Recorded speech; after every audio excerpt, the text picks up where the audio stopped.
Hey, today let's get into the gear. Let's look at some gear, specifically microphones and the comparison between condenser microphones and dynamic microphones. What is the difference? Does anyone know?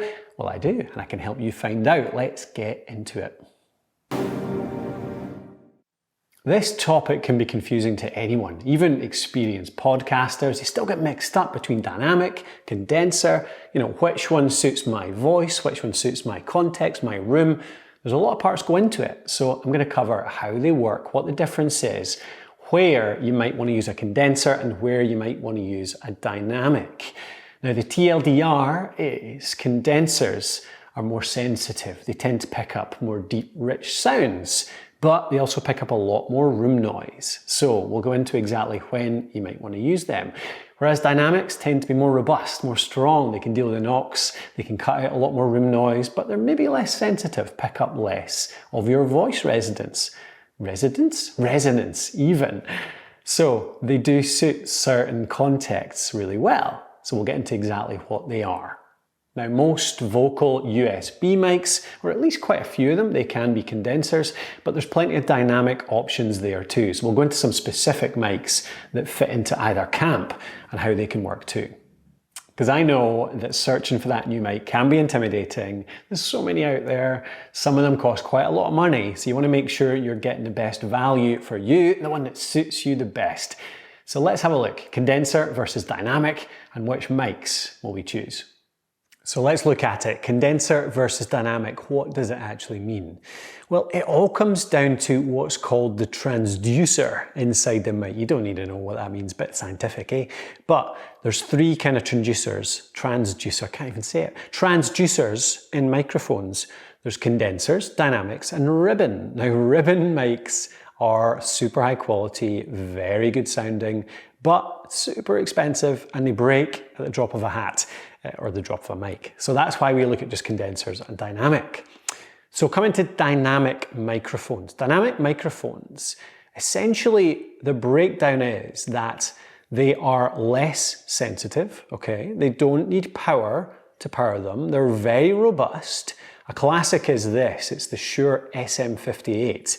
It's almost indestructible. There's videos out there of people running these things over with their cars and they still work. You can see there's a big dent in the end of my one here when I dropped it about 2 days after getting it. So really hardworking, really good mics. These are the kind of things that singers use on stage. You've got like it's a classic on stage like the Rolling Stones, AC/DC, all those types of bands used to use a mic like this because it picks up your voice well. It's good quality, but it's much more picky, less sensitive, so it picks up less background noise, picks up less of the surrounding noise, and picks up your voice only, okay? So the downsides are that you need to get right up close. You need to make sure your mic technique's good so that your voice is close enough to be picked up, like I said, less sensitive. And arguably they pick up a bit less of the resonance, the character of your voice because of that, kind of lower depth of sensitivity. Thing is though, in most cases, a dynamic mic is perfectly good enough for us as podcasters, and you get really good dynamic mics like the Rode range here, Rode Podcaster. This is the Rode Procaster. You've got the Rode Podcaster, which I use at my desk for just about all of my recording as well. So dynamic mics can be really good quality, and the advantage is they cut out a lot of that background noise. So if you have a room that is not necessarily ideal, it's not treated, like most of us are recording in, you don't have sound treatment over the walls, you might have some hard surfaces, a dynamic mic would be for you. Condenser mics though, something like this one here, condenser mics, they can be a bit bigger, they're a lot more delicate because of the way they work, the way the transducer works right inside this mic, so you don't want to drop it. I broke a condenser mic, an MXL 990 was one of my first microphones, condenser mic, lovely mic, made me sound great, which is hard work, but I broke it because it was in a room that got cold. It actually got down to, 5, 6, 7 degrees over the winter in our old office because we didn't heat it over the night, and the mic broke because of that. they're more sensitive in both sides, more sensitive to all the resonances of your voice.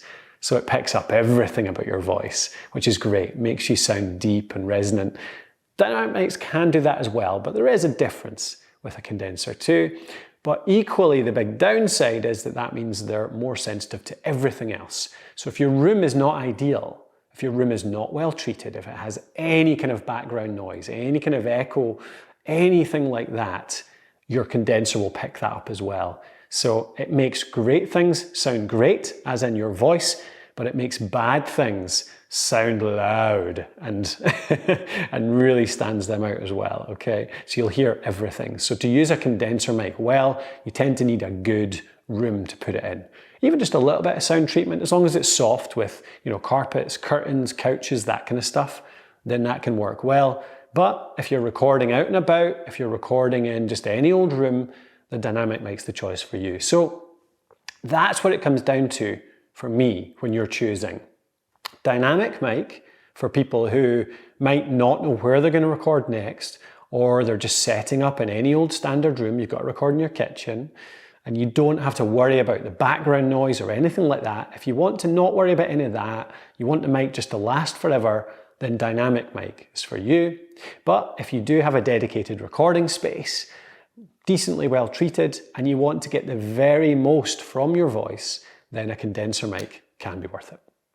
So it's worth a quick aside on polar patterns, because polar patterns come up quite often when you're trying to choose a mic. You'll see the terms like cardioids, omnidirectional, unidirectional, super, hyper's always better, isn't it? Hypercardioid. So what do these mean? Well, it's all about the direction from which the mic is sensitive. The thing is, omnidirectional means omni is all, so it's directional in all directions.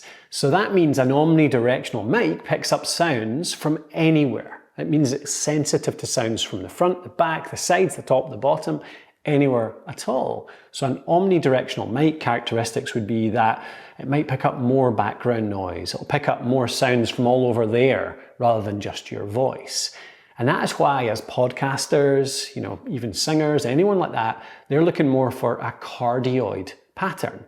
Cardioid means that it only picks up sounds from certain directions, or at least it's more sensitive in one direction and it gets less sensitive as you move around. So we'll show some diagrams on the screen here. So you can see this right here. You can see that it shows you the shape for a cardioid polar pattern. It picks up most sound, the most sound it picks up is on the front of the mic. To the sides, it starts to get less sensitive, and into the back, it's not sensitive at all. So that is a cardioid pattern. And then when you get to supercardioid, hypercardioid, that just means it becomes less and less sensitive off that kind of main axis of the very front. So if you're going hypercardioid, you get mics called shotgun mics, for example, which are these big long things, big long cylinders that are super, super focused. You can basically point it at somebody's mouth, it picks up sound perfectly from there, but as soon as you go off the axis of that big long cylinder, then it stops picking up sound. It's really not sensitive to the sides, the back, the front, the top, the bottom, all that. It's really good at focusing on a particular place. And that means it cuts out lots of background sound. It doesn't pick up the sounds from around you, like the cars and all that kind of stuff. It's why people use this kind of mic when they're filming, they're taking vocals, because they can point that at somebody's mouth from quite far away and still pick up really good sound, but not pick up the sounds of the cars, the buildings, the people all around. It's really focused on that person. That's when you get to super and hypercardioid. Trouble is, that's not so good for us. We don't really need that, because in a studio, in a room, we just need cardioid. Those shotgun mics tend to be pretty expensive. So we can downgrade a bit, just get a normal cardioid mic, make sure that our room is decent. We'll go more into room sound a little bit later in the video, and then that means we just need a cardioid. But that gives you an idea of the polar patterns that you get on mics, that kind of omnidirectional to cardioid to super to hyper.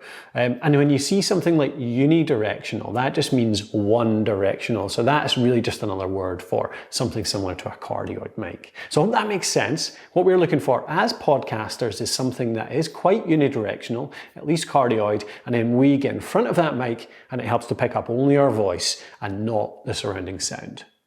All right, what about frequency response as well? How does that relate to this? So very quickly on this, we don't really need to know the science, but frequency response just means what frequencies in your voice or any other sound does this mic pick up?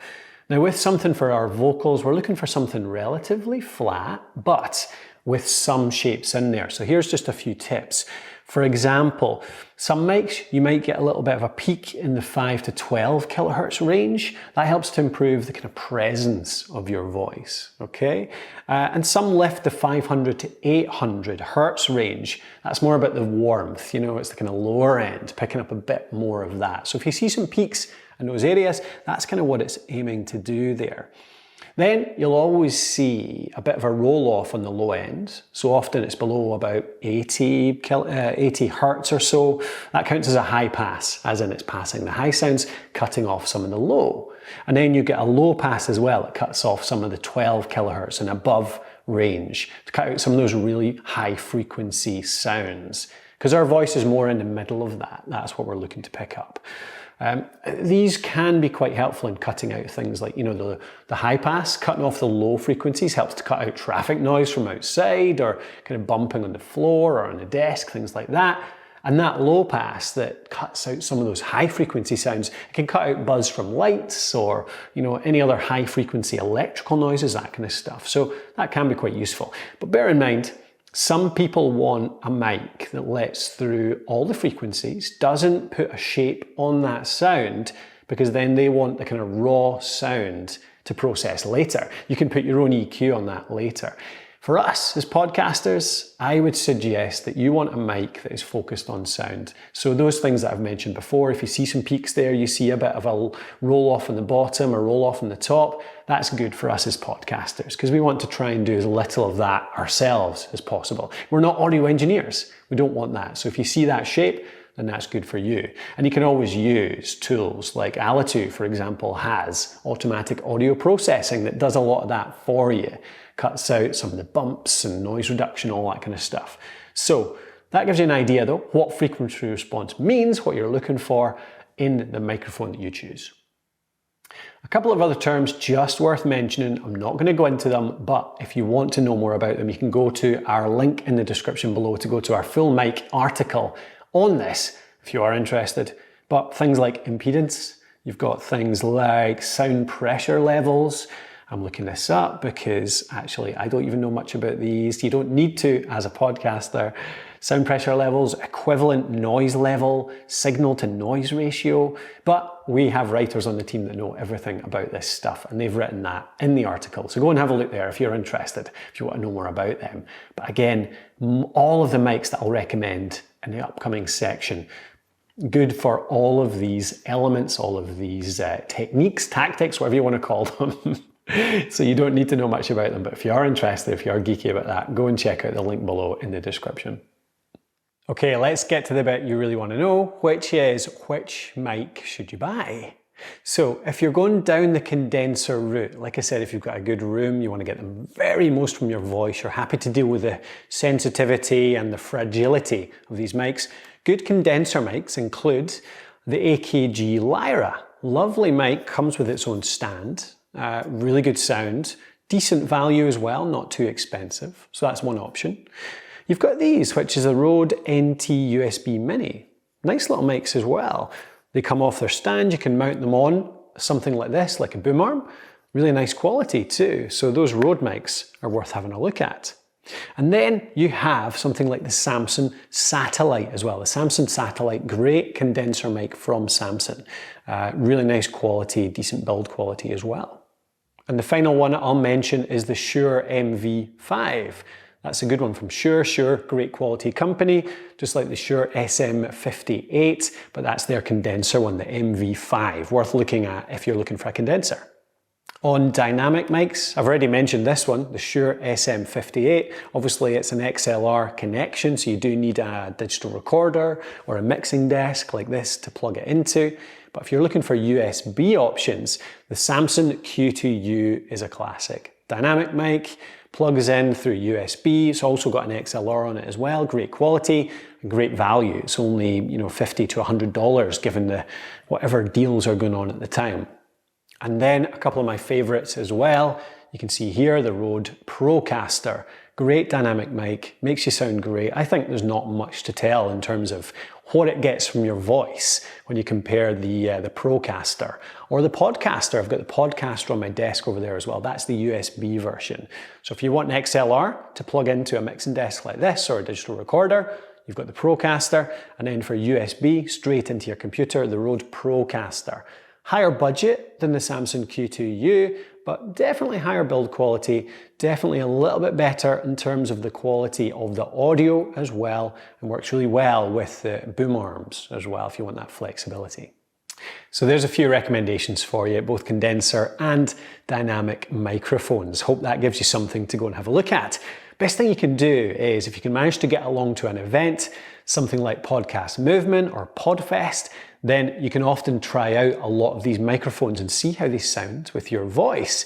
Record them into your own recorder, take them home for a look, or you can record them into anything. We've even got a free mic tester on our website as well. You'll see a link to that in the description below, a free mic test tool right there. So I hope that gives you an idea. Hope that tells you what really you should be looking for in a microphone and then which one you should buy when you come to it.